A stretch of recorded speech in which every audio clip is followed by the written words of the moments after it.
Assalamualaikum warahmatullahi wabarakatuh. Di sini saya akan menyampaikan lanjutan jawaban ujian tengah semester mata kuliah Metodologi Penelitian bab 2. Soal yang pertama adalah proses penelitian kuantitatif adalah setiap penelitian selalu berangkat dari permasalahan. Namun, masalah yang dibawa peneliti kuantitatif ini maupun kualitatif berbeda. Dalam penelitian kuantitatif, masalah yang dibawa oleh peneliti harus jelas. Setelah masalah diidentifikasikan dan dibatasi, maka selanjutnya adalah masalah tersebut dirumuskan. Rumusan masalah pada umumnya dinyatakan dalam kalimat pertanyaan. Nomor 2, yaitu pengertian dari masalah. Masalah dapat diartikan sebagai penyimpangan antara yang seharusnya dengan apa yang benar-benar terjadi, antara teori dengan praktek, antara aturan dengan pelaksanaan, antara rencana dengan pelaksanaan. Yang ketiga, bagaimana sebuah masalah tersebut muncul atau bagaimana cara untuk mengidentifikasi masalah. Sebuah masalah muncul itu disebabkan oleh 4 hal. Yang pertama, terdapat penyimpangan antara pengalaman dengan kenyataan. Yang kedua, terdapat penyimpangan antara apa yang telah direncanakan dengan kenyataan, yaitu suatu rencana yang telah ditetapkan namun hasilnya tidak sesuai dengan tujuan yang direncanakan. Yang ketiga, ada pengaduan dalam suatu organisasi yang tadinya tidak ada masalah, ternyata setelah ada pihak tertentu yang mengadukan produk maupun pelayanan yang diberikan, maka timbul masalah dalam organisasi itu.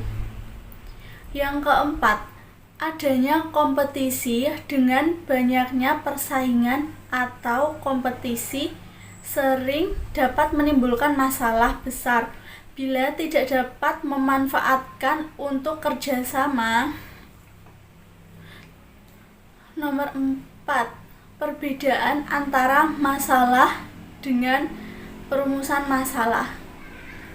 Yang pertama adalah masalah. Masalah merupakan dasar penelitian yang dilakukan dengan tujuan untuk mendapatkan data yang lain agar bisa digunakan untuk memecahkan masalah. Sedangkan rumusan masalah yaitu kesenjangan antara yang diharapkan dengan yang terjadi di rumusan masalah itu. Suatu pertanyaan akan dicarikan jawabannya melalui pengumpulan data.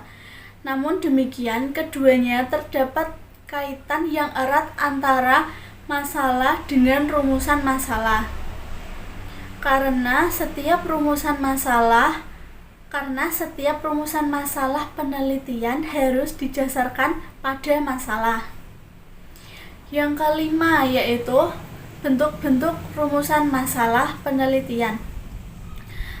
Yang pertama ada rumusan masalah deskriptif, yaitu suatu rumusan yang berkenaan dengan pertanyaan terhadap keberadaan variabel mandiri, baik hanya pada satu variabel atau lebih. Yang kedua, rumusan masalah komparatif. Rumusan masalah penelitian yang membandingkan keberadaan satu variabel atau lebih pada 2 atau lebih sampel yang berbeda. Yang ketiga adalah rumusan masalah asosiatif. Suatu rumusan masalah penelitian antara 2 variabel atau lebih, kebetulan munculnya bersamaan. Nomor 6, yaitu variabel penelitian. Suatu atribut atau sifat atau nilai dari orang, objek, atau kegiatan yang mempunyai variasi tertentu yang ditetapkan oleh peneliti untuk dipelajari dan kemudian ditarik kesimpulan. Yang ketujuh adalah bagaimana cara untuk mengidentifikasi masalah dari sebuah penelitian. Caranya yang pertama yaitu menemukan masalah yang ada. Kedua, mengidentifikasi sumber masalah. Yang ketiga, menciptakan kalimat isu atau kalimat permasalahan yang menjelaskan permasalahan yang sudah diidentifikasi. Nomor 8 yaitu jenis-jenis variabel ada 5. Yang pertama, variabel independen, yaitu yang biasa sering disebut dengan variabel stimulus atau disebut sebagai variabel bebas. Variabel ini merupakan variabel yang mempengaruhi atau menjadi sebab perubahannya variabel dependen. Yang kedua adalah variabel dependen, yaitu variabel output atau yang sering disebut sebagai variabel terikat. Variabel ini merupakan variabel yang dipengaruhi atau yang menjadi akibat karena adanya variabel bebas. Yang ketiga adalah variabel moderator, yaitu variabel yang mempengaruhi, memperkuat atau memperlemah suatu hubungan variabel dependen atau independen variabel. Variabel ini disebut sebagai hubungan yang kuat karena ada pihak ketiga sebagai variabel moderator. Yang keempat adalah variabel intervening, yaitu variabel yang mempengaruhi hubungan antara independen dengan dependen menjadi hubungan yang tidak langsung dan tidak dapat diamati dan diukur. Variabel ini terletak di antara variabel dependen dan independen, sehingga variabel independen tidak langsung mempengaruhi perubahannya atau timbul variabel. Yang kelima, variabel kontrol pada variabel ini yaitu variabel yang mempengaruhi independen terhadap dependen yang tidak dipengaruhi oleh faktor luar yang tidak diteliti. Variabel kontrol sering digunakan oleh peneliti bila melakukan penelitian yang bersifat membandingkan. Nomor 9 yaitu paradigma penelitian saya atau kerangka penelitian saya. Kerangka dari penelitian yang pertama adalah judul.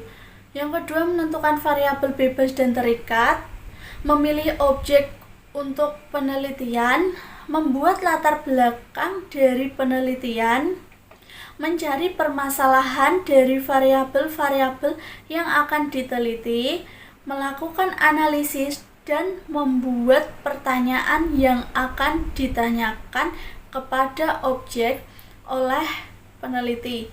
Selanjutnya yaitu menentukan tujuan penelitian, mengumpulkan data peneliti terdahulu.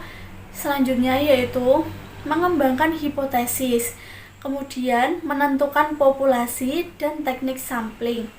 Setelah itu menentukan metode pengumpulan data dan analisis data. Dan yang terakhir adalah mengumpulkan daftar pustaka.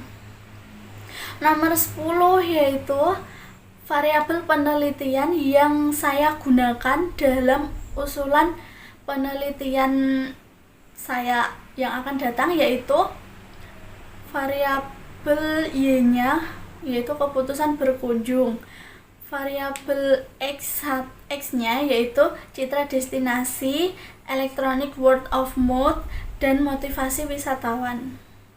Sekian penyampaian jawaban bab 2 dari saya. Untuk bab selanjutnya akan saya sampaikan di video selanjutnya. Terima kasih atas waktunya. Mohon maaf apabila ada salah kata yang kurang berkenan. Mohon maaf. Wassalamualaikum warahmatullahi wabarakatuh.